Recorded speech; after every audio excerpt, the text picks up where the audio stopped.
안녕하십니까. 이제 벌써 28번째 강의를 시작하겠습니다. 오늘은 이제 교회에서의 정치 구조를 간략하게 말씀을 드리고자 합니다. 지난 강의까지는 이제 노예 규칙에 대해서 두 번에 대해서 말씀을 드렸습니다. 그리고 제 7강에서는 이제 교회와 종교와 정치라는 부분을 말씀을 드렸는데, 그때는 이제 좀 정치와 종교에서 이제 헌법적 가치를 간단하게 말씀을 드렸고, 오늘은 이제 교회에서 왜 정치가 필요한가, 이 부분을 이제 말씀드리고자 합니다. 이제 보통 이제 교회에서 이제 권력 구조라고 표현을 이제 잘 안 쓰지만, 이제 일반적인 어떤 그 법적인 용어에서는 이제 권력의 그 구조에 대해서 쓰게 됩니다. 근데 권력이라는 것은 무엇인가, 이렇게 생각을 하면 이제, 권력이란 정의가 보면은 이제 그 내가 어떤 위력에 의해 가지고 상대방을 내 뜻대로 움직이게 하는 힘이라고 말씀드린 바가 있습니다. 이제 권력은 이제 보통 이제 그 처음에는 이제 왕이 모든 것을 다 하던 전제적인 어떤 그 틀에서 이제 공화정으로 넘어오면서 어떤 그 권한을 이제 분산을 하게 됩니다. 그다음에 이제 지금은 이제 현대적인 것은 이제 그 민주적인 의미로 이제 데모크라시라는 단어를 써면서 많은 사람들이 모여가지고 함께 어떤 일을 결정하고 의논하는 것을 뜻합니다. 교회에서도 그런 것이 필요합니다. 그래서 이제 교회에서는 이제 권력 구조도 하면은 이제 보통 어떤 얘기를 하냐면은 이제 그 공동의회, 그 다음에 당회, 재직회, 이 세 가지를 얘기하는데, 지난번에도 말씀을 드렸지만 이것은 이제 그 헌법에 있는 기본권, 그 다음에 통치권 이렇게 나눠지는데, 통치권에서 제일 먼저 입법부, 국회가 나오고, 그 다음에 행정부, 그 다음에 이제 사법부가 나와요. 헌법에. 이 과정을 이제 수평이동시켰다고 하면 됩니다. 그래서 교회가 이제 왜 정치가 필요하냐 하면 것은 이제 우리의 그 정부, 우리의 나라는 하늘나라에 있어요. 그래서 하늘나라에 있기 때문에 이 땅에서는 정부를 갖지 않습니다. 그러나 로마 카톨릭은 정부를 가지고 있어요. 그래서 그게 우리하고 다릅니다. 그래서 로마 카톨릭법은 이제 캐논법이라고 해가지고 판덱스 판이라고 해서 이제 조목이 다 이렇게 정리가 돼 있어요. 근데 우리 이제 교회 헌법은 그런 형태를 띠고 있지는 않습니다.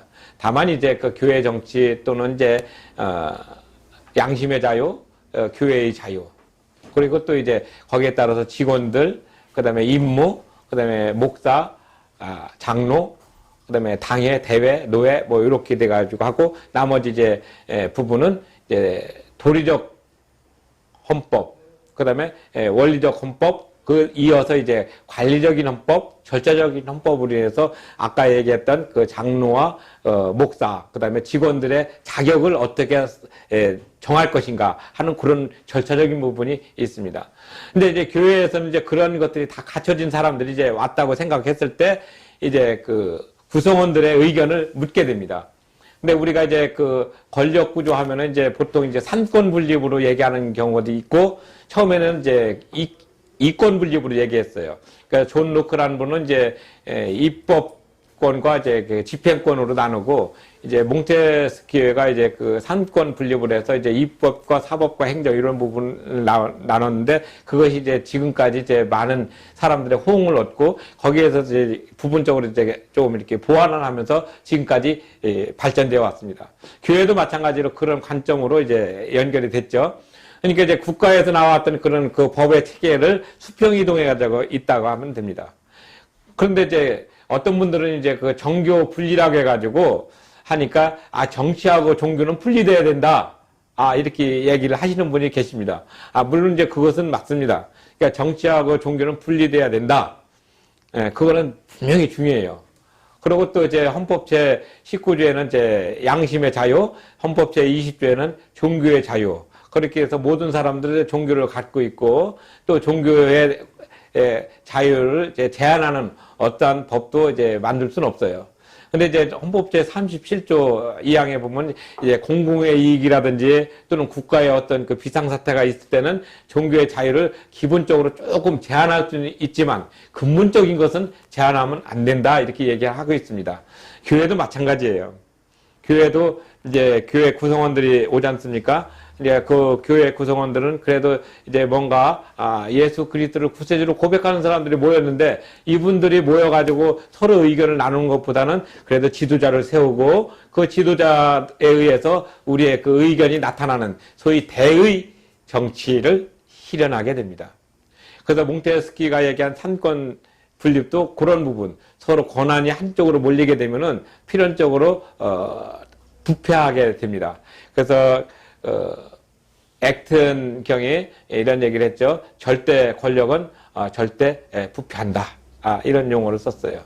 그리고 저게 또 미국의 민주주의를 쓴 알렉산더 토크빌 같은 분들은 이제 프랑스에서 좋은 어떤 제도가 있었는데, 그것이 이제 미국에서 이식돼 가지고 잘 되기를 바랬지만, 미국에서는 그보다 더 뛰어난 모습으로 민주주의가 이루어진 걸 보고 놀랬다고 하는 그런 고백도 있습니다. 사실 미국은 이제 청교도 정신에 의해 가지고 복음적인 어떤 그 기반을 깔고 있었기 때문에 미국이 세계에서 많은 나라 사람들이 와서 용광로처럼 이렇게 있지만은 항상 대민주주의적인 정신에 입각해서 통치를 하고 있기 때문에, 지금도 이제 그런 통치를 2중 3중으로 하고 있지 않습니까? 각 주마다 선거인단을 놓고, 그 다음에 선거인단에서 결정된 것을 다시 확인하는 관점에서 또 국민 투표를 하고 있는 것과 같습니다. 교회도 똑같습니다. 교회도 이제 공동의회는 이제 우리가 볼 때 입법권이라고 해요. 왜냐하면 공동의회에서는 모든 것들을 결정하는 데 있어서 최고로 거기서 결정되어야만이 확정이 되기 때문에 그렇습니다. 그 당에는 이제 그런 것을 계획하고 짜주는, 그래서 이제 사법적인 역할을 하죠. 그래서 당에는 두 가지 역할을 하나는 행정적인 실의를 하고, 또 하나는 사법적인 실의를 하는데, 행정적인 실의는 예를 들어서 이제 어떤 집사님이나 어떤 그 교인들이 일을 할 때 좀 잘못하면은 이제 집사 직분을 뭐 한 3개월 정도 또는 뭐 6개월 정도 이렇게 정지시키는 경우가 있습니다. 이 부분은 또 나중에 이제 건징이라는 부분으로 나타나지만은, 그런 역할을 결정을 이제 당에서 하고, 사법적인 것은 이제 교회에서 불미스럽게 일어났던 그 재정적인 횡령이라든지 또는 교회의 그 재물을 파괴해 가지고 하는 손해배상이라든지 그런 거 할 때 이제 표현해주고 나타나는 겁니다. 그래서 당에는 그런 역할을 하고, 이제 그 사이에 재직회는 뭐를 하냐면은, 재직회에서는 당회에서 계획하고 했던 것을 이제 집행을 하게 됩니다.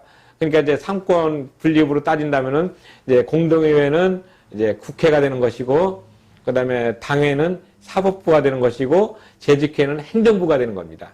그래서 이렇게 집행을 1년 동안 했을 때, 그래서 이제 연말에 이제 사무총회 또는 공동의회 또는 이제 교인 총회에서 이제 1년 동안 이렇게 행사를 했습니다. 그다음에 어떻게 됐습니다. 그럼 이제 거기에 대해서 이의를 신청받고, 또 이의를 신청받아서 고칠 건 고치고, 또 새롭게 해야 될 건 새롭게 하고, 또 여러 가지 의견을 난 다음에 전체적으로 받아들이기를 한다면은 이제 통과를 시키는 거죠. 그러면 이제 그 밑에다가 몇 월 며칠 날 공동의회 해서 이제 통과. 그러면 이제 거기에 이제 공동의회 서기가 기록하고 최종적으로 당회장에 또 사인을 하고, 그래가지고 법적인 여건을 잘 갖추게 됩니다. 그러니까 이런 세 가지 역할, 그러니까 공동의회, 또 사법부인 당회, 그 다음에 행정부인 이 재직회, 이것이 이제 잘 어울리는 그런 것이 이제 삼권의 어떤 분리로 우리가 생각합니다. 근데 이제 물론 이제 어떤 학자에 의하면은 꼭 이런 것이 교회에 필요할 것이냐? 근데 사실 필요해요. 근데 처음에 우리가 이제 교회를 이제 시작할 때는 이제 몇 명 안 되지 않습니까? 한 뭐 20명에서 30명, 좀 많으면 한 50명 내외 될 때는 이런 틀을 이제 제대로 기능하진 않아요. 이제 한 사람이 뭐 2가지나 3가지 역할을 맡다 보니까 이제 그런 것들이 좀 흐릿하고 경계가 이렇게 뚜렷하지 않지만, 그래도 이제 한 200명, 300명 이상 모이고 이제 당회가 이제 형성이 됩니다. 당회가 형성된다는 것은 이제 장로님 2분에 이제 목사님 1분 해가지고 3사람의 당회원이 만들어지면은 이제 조직교회라고 표현합니다. 또 어떤 용어에는 이제 자립교회라고 표현합니다. 엄밀히 따져서 조직교회하고 자립교회는 조금 개념적인 차이가 있어요. 저도 이 책에서 그거를 분명히 적어놨습니다. 그리고 제일 뒤에 이제 정관 부분에서 이제 자립교회는 어떻다, 또 조직교회는 어떻다는 것을 제가 명시를 해놨습니다. 이것은 이제 어떤 그 뚜렷한 기준이라기보다는 우리가 통상적으로 이렇게 해왔던 것을 이제 정리해보니까 나타났던 거예요. 그러니까 예를 들어서 조직교회 할 때 당회원 성수가 3사람인데, 그 3사람은 당회원 한 사람을 선출할 수 있을 때는 이제 교단마다 조금은 다르지만 이제 세례교인 25명 또는 30명 되면은 목사님, 이제 당회원, 장로를 한 사람을 세웁니다. 그리고 이제 2사람이 세우면은 예를 들어서 60명이 되지 않습니까? 그러면 60명이 되면 이제 그 배우자까지 합하면 한 120명 정도. 그러니까, 그러고 거기에 이제 자녀가 생겼다면은 반 정도를 추산했다. 한 150명 정도가 되면은 한 분의 목사님 사례비와 또 교회 활동 전반적으로 할 때 독립적으로 운영할 수 있는 기본 골격이 된다, 이렇게 생각을 했습니다. 그래서 그런 정도가 돼야 그래도 교회가 독립적으로 이렇게 활동할 수 있는 최적의 인원수는 이제 보통 한 120명에서부터 150명 사이. 그래서 조직교회가 됐을 때, 이게 당회가 형성됐을 때 가능하다고 봅니다. 근데 그 전에도 이제 뭐 이렇게 한 80명 내지는 100명 되는 사람도 그렇게 할 수도 있지만 보편적으로 얘기를 하는 것입니다. 그러면 이제 또 500명, 1000명 또는 2000명 또 10,000명 이상 넘는 교회는 이제 그때는 이제 30명당 당회원을 한 사람 세우는 게 아니라 그 상황에 따라 가지고 당회원들을 새롭게 구성하게 되죠. 그래서 10,000명 된다 하면은 뭐 당회원이 원칙적으로 따지면 몇 명 돼야 되겠습니까? 한 300명 가까이 되겠죠? 근데 그렇게 하지는 않습니다. 왜냐면 이제, 당회원, 소위 장로님 선택할 때는 꼭 어떤 그 인원수에 구애받는 것이 아니라 처음에 어떤 그 밑받침이 될 때는 그렇게 따져주고 그 어느 정도 그것이 성숙해가지고 이제 뻗어나갈 때는 이제 한 500명에 1명 정도 내지는 1000명에 1명 정도 해가지고 대표권을 이렇게 정예화시키는 경향이 있기 때문에 이렇게 인원수를 중심으로 하지는 않습니다. 그리고 또 이런 것들도 이제 어떤 경향이 있냐면은 노회에서 이렇게 허가를 내줍니다. 아, 이번에 장로님 장립을 그 교회는 규모를 봤을 때는 10명이 돼야 되지만은 또 너무 그렇게 되면 전체적인 균형을 봤을 때는 한 5명만 하면 좋겠다. 이렇게 해가지고 이제 허락을 얻어가지고 이렇게 선출을 합니다. 그리고 당회원 중에서 이제 장로님들은 이제 보편적으로 교회의 어떤 구성원이 선출을 한 관계로 교회의 어떤 그 기본권, 그러니까 교인들의 어떤 기본권적인 관점에서 많이 대변을 하게 되고, 목사는 이제 이쪽 그 노회에서 파송을 하는 관계로 교회의 그 운영과 전반적인 관리, 그러니까 목사는 이제 두 가지 기능이 있다고 했습니다. 하나는 영적인 지도자로서의 기능이 있고, 하나는 행정과 또 치리의 어떤 관리적인 관점에서 두 가지를 하게 돼 있어요. 근데 이제 그 장로님은 그 치리적인 부분, 설교하고 강조권이 있는 게 아니라 그 교인들의 어떤 권익을 보호하고 신앙적인 권면을 위해서 중심적으로 하고 있다는 사실이죠. 그래서 항상 대의 정치라고 얘기하는 것은 이 장로님하고 목사님들이 합력해가지고 한쪽으로 너무 치우치지 않게, 그리고 한쪽으로 너무 편파되지 않게, 그리고 너무 이제 한쪽으로 감으로 인해서 전체적인 민의가, 그러니까 구성원들의 의견이 왜곡되지 않도록 견제와 균형, 협력을 함께 해가면서 나가라고 하는 것이 바로 장로교의 가장 큰 장점이고 또 자랑스러운 전통입니다. 근데 많은 분들이 이것을 가지고 이제 어떤 세력 다툼이나 또는 어떤 그 자기의 어떤 그 독점적인 이 어떤 권한을 행사하려고 하는, 그래서 소위 우리가 독재 또는 전횡을 하는 경우가 있기 때문에 교회에 많은 문제를 발생시키게 됩니다. 그래서 우리가 이제 대의 정치 또는 이런 그 교회 정치가 왜 중요하냐면은 바로 이러한 것들을 사전에 방비할 수 있고 대처를 용이하게 할 수 있기 위해서 교회 정치라는 부분을 제대로 알고 배워야 합니다. 물론 이제 종교와 정치와의 관계는 좀 큰 틀로 보고 있지만은 이 교회 내에서 정치는 그런 면에서 중요합니다. 우리의 나라는 하늘에 있습니다. 그래서 우리가 예수 그리스도를 고백하는 사람들은 우리의 시민권은 어디에 있냐면 하늘에 있다고 얘기를 합니다. 그래서 이 땅에서 우리는 정부는 갖지 않습니다.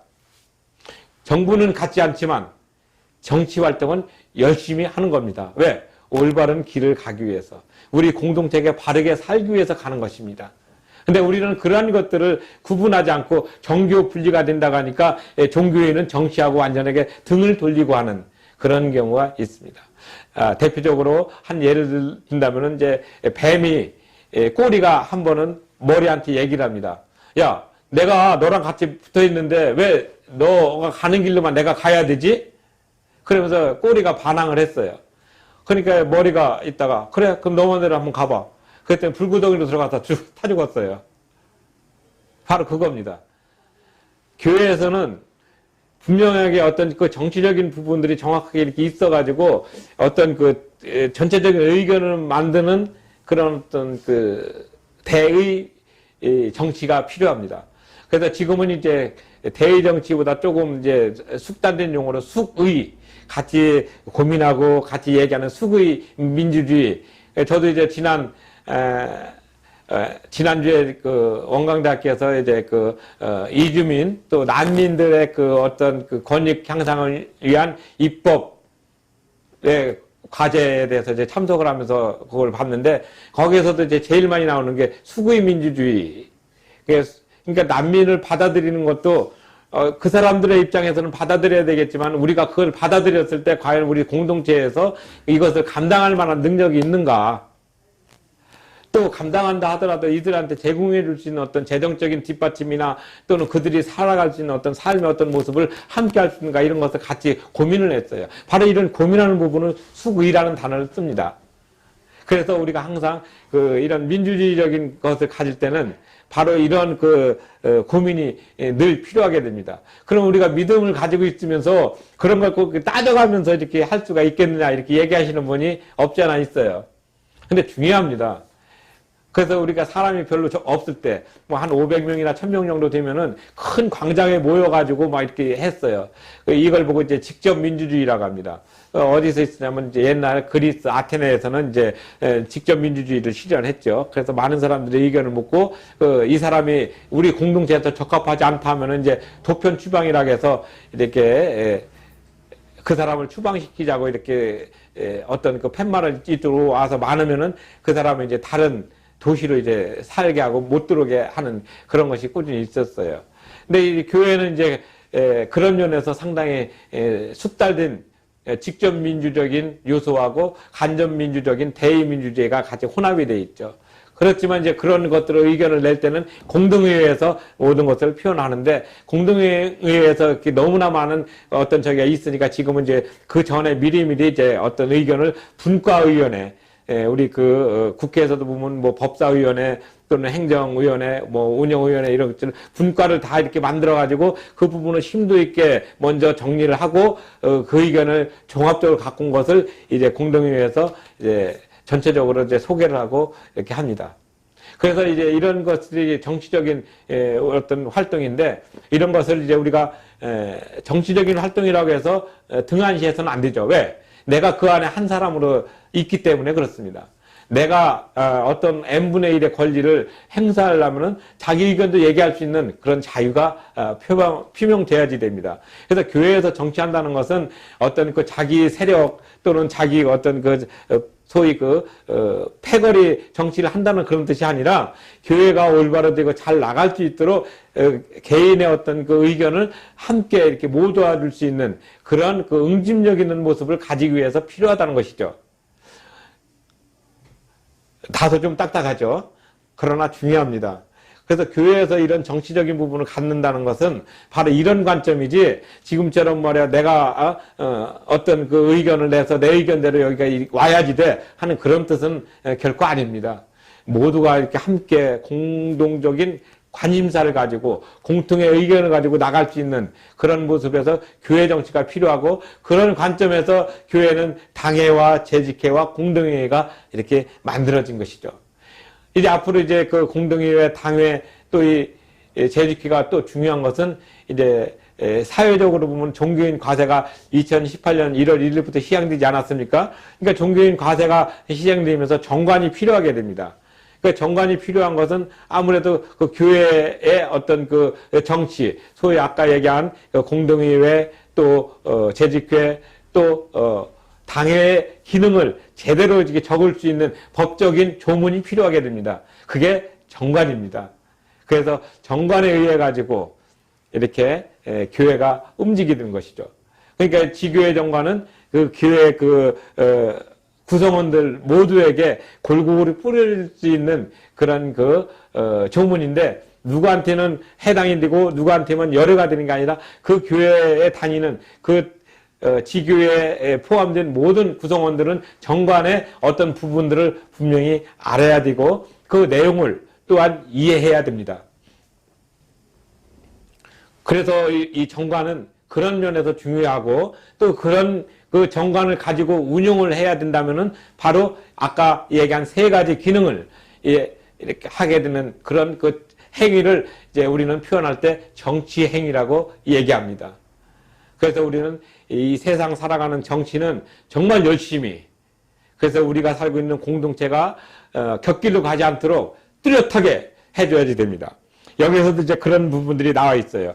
243쪽부터 247쪽까지 이렇게 정치적인 부분을 나왔어요. 그래서 이 책에서 보면은 그런 교회에서의 정치적인 부분을 이제 간략하게 소개를 했지만은 그 밑에 각 주에서 이런 정치적인 부분에 대한 여러 가지 좋은 어떤 책과 논문, 그 다음에 그 단행본을 소개해 놨습니다. 여러분들께서는 이제 좀 더 심도 있게 공부하기 위해서는 이 책의 그런 부분들을 좀 참고적으로 보시고, 또 이 책이 아니다 할지라도 다른 부분에서도 볼 수 있도록 해야 됩니다. 그러니까 교회에서의 정치 구조 해가지고 이제 교회의 삼권 분립 요 작용도 이렇게 같이 써 있어요. 그 다음에 이제 여기서 제일 중요한 것은 목사와 장로의 그 견제와 균형입니다. 왜냐면은 이 부분이 교회 분쟁 요소의 거의 한 85% 이상을 차지했어요. 제가 이제 그 판례를 한 1000건 정도 이렇게 이렇게 분석을 해서 보니까, 이제 그 목사님과 장로님과 이렇게 잘 협력하고 견제하는 관점에서 말씀을 드렸는데, 이상하게 사람들이 이제 어떤 욕심과 자기의 어떤 마음에 끌리는 것을 먼저 강조하다 보니까 분쟁이 거기서 많이 야기가 됐습니다. 그러고 나서 이제 드물게는 이제 교회 재산 문제 가지고는 뭐 한 2%밖에 되질 않았어요. 몇 건이 없더라고요. 근데 교회 재산 문제로 겉으로 포장이 됐는데, 그 한꺼풀 이렇게 벗겨보면 목사와 장로의 어떤 그 주도권 싸움으로 이제 많이 생겼어요. 근데 이런 것들을 정확하게 규명해 줄 수 있는 곳이 바로 정관입니다. 그래서 이 정관을 정확하게 하는 것이 교회 정치를 바르게 하는 것의 기본 틀이라는 것입니다. 그래서 제가 지금 말씀드리는 것은 교회 정치라는 그 틀에 있을 때 정관이 왜 필요한가? 이제 앞으로 요 강의 끝나고 나서는 이제 정관의 어떤 그 구성부터 시작해서 한 8번 정도 정관에 대한 것을 얘기를 해 드릴 것입니다. 그래서 이 정관이 왜 이렇게 중요한가? 바로 교회의 어떤 틀을 전체적으로 규범하는 아주 중요한 성법적인 법규이기 때문에 그렇습니다. 물론 여러 사람들은 이제 그 교회 정치에 대해서 이렇게 좀 거부감을 일으키는 경우도 있어요. 왜냐하면 정치라는 단어를 쓰면 우리가 좀 오염된 모습으로 많이 생각을 합니다. 교회에서 왜 정치를 해야 될까? 교회 정치가 꼭 필요해? 그래서 그 교회에서 정치란 용어를 왜 써야 되는지 그것을 여태까지 말씀을 드렸습니다. 그래서 이제 정치라는 부분은 바로 이런 관점에서 우리가 이해를 해야지, 정치가 일반 세상에서 나타나는 정치하고 이렇게 혼동해서 쓰면은 안 되고, 교회 정치는 우리의 나라는, 우리의 시민권은 하늘에 있기 때문에 하나님 나라를 전제를 하고, 그 다음에 그 안에서 활동하는 구성원들의 개개의 모습을 이렇게 기울하는 것으로서 정관이 필요하고, 그것을 갖다가 구체화시키는 기관이 당회와 재직회와 공동회라는 것을 말씀드리고, 이 세 가지는 헌법에서 얘기하는 삼권 분립의 원칙과 똑같이 수평이 등으로 바라볼 수 있다는 것을 설명을 드린 것입니다. 이제 교회 정치가 왜 중요한가? 그것은 내가 바로 그 교회 일원으로 있기 때문에 나의 의견도 소중하게 받아들일 수 있고 또 표현할 수 있는 자유가 있기 때문에 그렇습니다. 그래서 항상 우리는 교회 안에서 제일 중요한 거, 자기 양심에 따라서 소신껏 일할 수 있고 표현할 수 있는, 그리고 또 그런 것들을 서로 모두와 가지고 합력해서 하나의 선을 이룰 수 있는 방향으로 가는 것이 바로 교회가 이 땅에 존재하는 근본적인 이유입니다. 그리고 그 마지막 정점에는 예수 그리스도가 있죠. 그래서 제가 항상 강조하는 우리 인생의 주인이 되시고 우리 삶의 중심이 되시는 예수 그리스도가 내 마음속에 늘 차정하기를 기도한다고 했듯이 바로 교회가 그런 부분에서, 교회 정치가 그런 부분에서 가장 필요하고 중요한 것이라 확신합니다. 감사합니다.